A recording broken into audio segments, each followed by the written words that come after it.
Agora uma pergunta que me vindo aqui. Você falou de agricultor, de ganadeiro e todo. Aí na agricultura, nos últimos anos, acá vem sofrendo bastante, principalmente na região oeste, norte de Santa Cruz, regiões mais antiguas, digamos, que têm mais tempo de agricultura, estão sofrendo mais com a produtividade, por problemas climáticos, falta de matéria orgânica e tudo.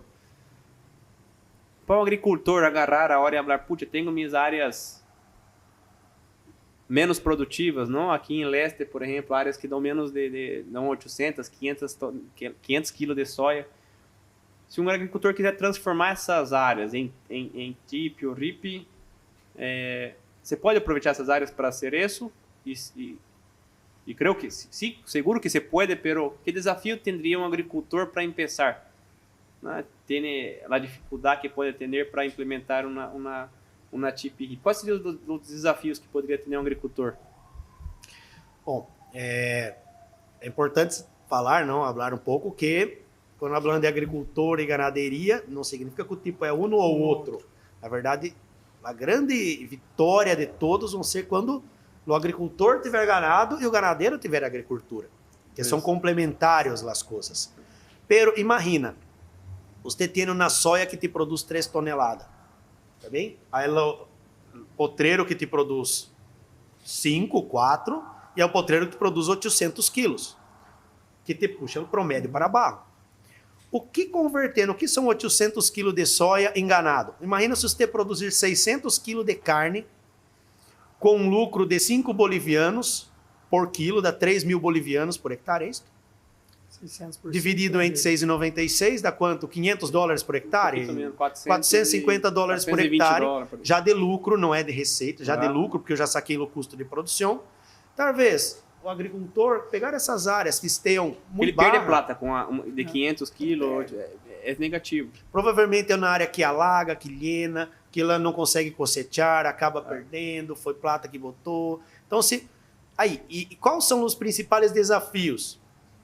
É ter a cabeça cerrada. Teremos exemplos bueníssimos de cliente de nós outros que está sendo isto, abriu a mentalidade, cambiou seus piores potreiros para TIP, no caso, está sendo um trabalho bueníssimo.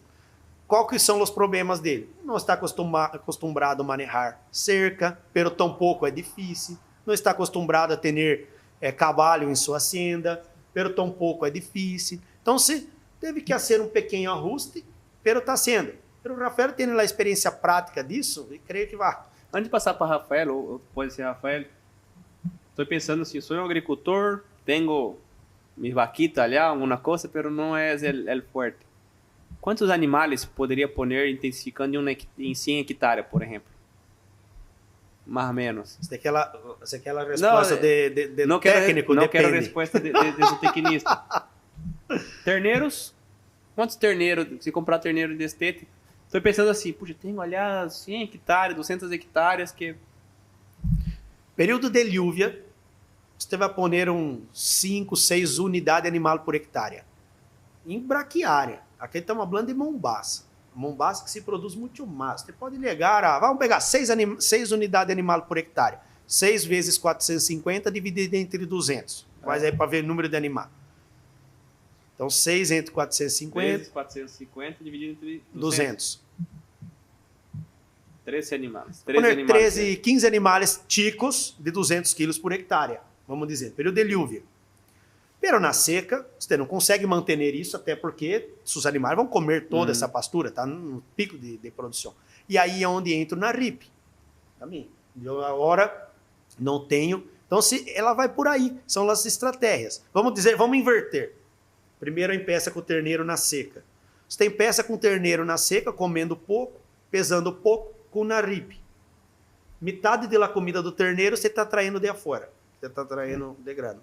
Chegou o período de lluvia, puta miércoles, você saca essa RIP, barra suplementação e seca. Então você consegue manejar, vamos dizer, num promédio, seus 10 animais por hectare num promédio, e em algum momento você tem que dar mais balanceado, no outro menos balanceado, por quê? Porque sua pastura não suporta, você está comprando. Conforme eles vão crescendo, aí são menos, não? Está falando uma questão de... E aí no segundo rio... Para ter uma ideia de que cabe bastante animais, né? E também até a integração da ganaderia, não? Que você pode continuar sendo agricultor em algum momento tico, onde todo mundo está fartando pastura, você tem sua pastura de integração também. Vamos fazer um outro podcast com o Leonardo depois para falar do benefício de pôr pasto nessas áreas de soja. Puxa, bueníssimo, bueníssimo. Pero aí eu tenho, a hora de eu vou cambiar, eu tenho a pergunta. Há um sorgo de 70 bolivianos e subindo. Tipi, rip, cierra la cuenta? A hora de eu que vou fazer a pergunta. Eu perguntei porque eu hice mi cola, Cal. Eu tenho a resposta. Você quer fazer a hora daqui a pouco? Vou te contar, então. Você estava fazendo essa conta, João quedou ali fazendo conta. Eu falei, Rafael, eu não vou perguntar para João sobre isso. Até porque eu não ia saber. Aí ele falou assim, pero ele vai contestar mesmo assim. Eu falei, não, eu vou fazer com que ele não conteste. Agora, quando ele pergunta, ele vai ter que contestar, né?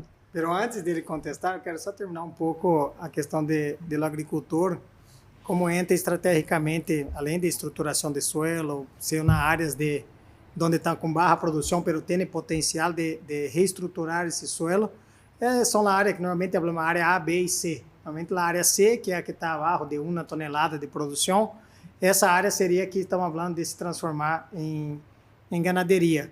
O agricultor tem uma facilidade em la parte de que ele está acostumado com maquinária, está acostumado que para sembrar não vai ser uma dificuldade, hacer uma alambrada não é uma dificuldade, eles barram um pouco mais no operacional, porque o ganado depende um pouco mais de mais gente involucrada, não? De ter um corral, de fazer sua alambrada perimetral, adentro você pode rotacionar com alambrada elétrica, com bebedeiros rotativos, você pode utilizar algumas estruturas, não? Mas há essa facilidade, vamos dizer, não é facilidade, mas não é algo de outro mundo, ele cambiar essa área C para a ganaderia, poner o ganado, ele já tem os resíduos da agricultura, ele já tem o grano que ele produz na propriedade, e isso se transformar em carne, e essa área C dá um lucro como na área A, ou mínimo como na área B. Sim. Então, esse que é o interessante. Não há que deixar de fazer nenhuma das duas coisas. Eu creio que cada lugar tem seu potencial de produção, identificar e levar a propriedade ao máximo. Esse é um resumo assim que me gostaria. João? E aí, não, peraí, eu vou fazer a pergunta. Perdão. João, essa análise de sensibilidade, que é justamente quanto influi o sorgo, o maíz, que são 70%, 75% de um alimento de engorde, quanto, e aí, os 70 bolivianos, cierra os números, os ganadeiros, se você falar que sim, os ganadeiros não vão matar, e os agricultores vão estar contentes, não?